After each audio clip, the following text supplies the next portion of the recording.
Récemment, j'étais chez des amis, Pierre et Edith, qui habitent en plein centre de Paris. Pendant le repas, Edith a dit « Il faut que j'aille ce week-end rendre visite à une collègue malade à Saint-Maur-des-Fossés. »« Où ça ?» a répondu Pierre. « À Saint-Maur-des-Fossés » a répété Edith. Alors Pierre s'est écrié « Mais c'est à Pétaouchnok !» Autrement dit, c'est au bout du monde. Voilà bien la remarque d'un Parisien intramuros dès que l'on parle de la banlieue parisienne. Pétaouchnok, ce lieu qui n'existe pas, imite le nom d'une lointaine ville russe, probablement tout au bout de la Sibérie. Pierre aurait aussi pu dire à Trifouilly-les-Oies.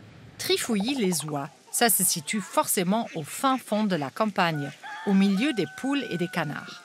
Et Trifouilly, ça sonne un peu chaotique, un peu sauvage. Bref, on est loin de la civilisation, tout comme dans cette autre expression, Perpète-les-Oies. C'est à Perpète-les-Oies. Perpète, dans le langage familier, ça veut dire loin, très loin. Alors, Perpète-les-Oies, c'est franchement très loin.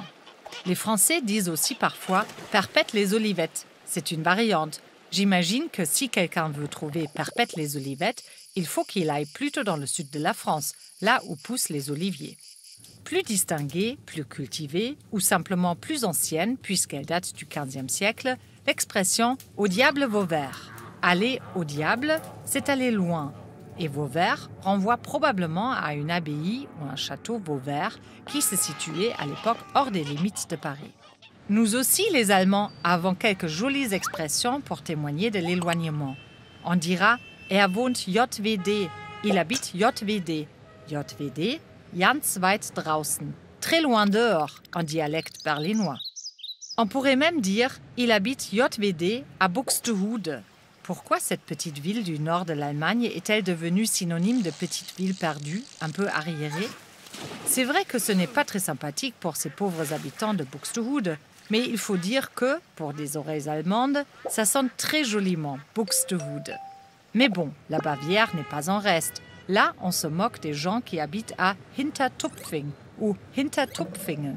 La différence, c'est que ces deux localités sont complètement imaginaires, tout comme Trifouilly-les-Oies. Et pour terminer ce petit lexique, sachez que les Allemands expriment leur mépris de la vie provinciale polonaise en se moquant du très lointain Posemuckel. Posemuckel, c'est le nom allemand d'un village polonais bien réel.